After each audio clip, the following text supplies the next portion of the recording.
Techno update. Subscribe now.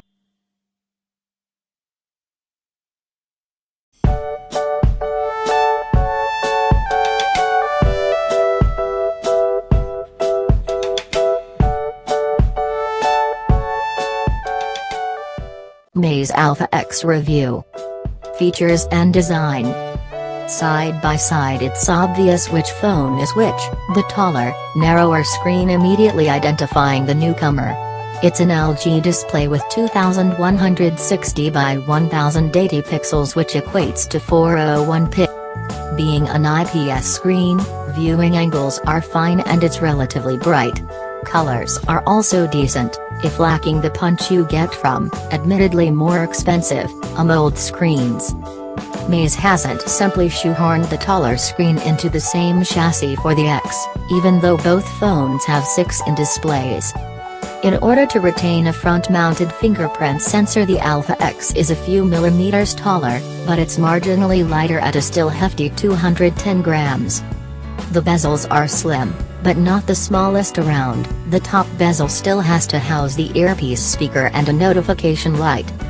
Internals are basically the same as the Alpha, with a Helio P25 octa-core processor, Mali T880 GPU and either 64 or 128 GB of storage. However, there's 6 GB of RAM as standard rather than 4 GB. Strangely, you get a different main camera on the 128 GB version, and neither version has the dual camera setup of the original Alpha. With the smaller 64 GB capacity, you get a Sony IMX258 13MP sensor, but a Division OV16880 16MP sensor on a 128 GB. There's still the option to use a microSD card up to 256 GB to expand storage, and dual standby nano SIM slots. Despite the low price, you get 802.11 acres Wi-Fi. There's no NFC, absent from a lot of Chinese phones, but there is Bluetooth 4.1 and an FM radio. Performance. Battery capacity is marginally less than the Alpha at 3900 mAh, but in practice it makes no noticeable difference. You'll still be charging the Alpha X each night. Performance in our benchmarks was also pretty much identical, which is unsurprising. It's also in line with what you'd expect from a phone at this price. Benchmark results are a lot lower than more expensive phones. In general, performance is fine if you're relatively undemanding of your phone. It'll handle casual games, email, web browsing and similar tasks. But don't expect the kind of instant app loading times you get with a top-end phone. Cameras.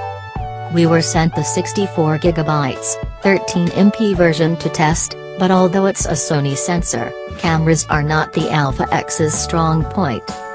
Video is recorded at a maximum of 1080p at 30 FPS. Audio is decent, but the video suffers from the dreaded wobble or jello effect unless you keep the phone perfectly still.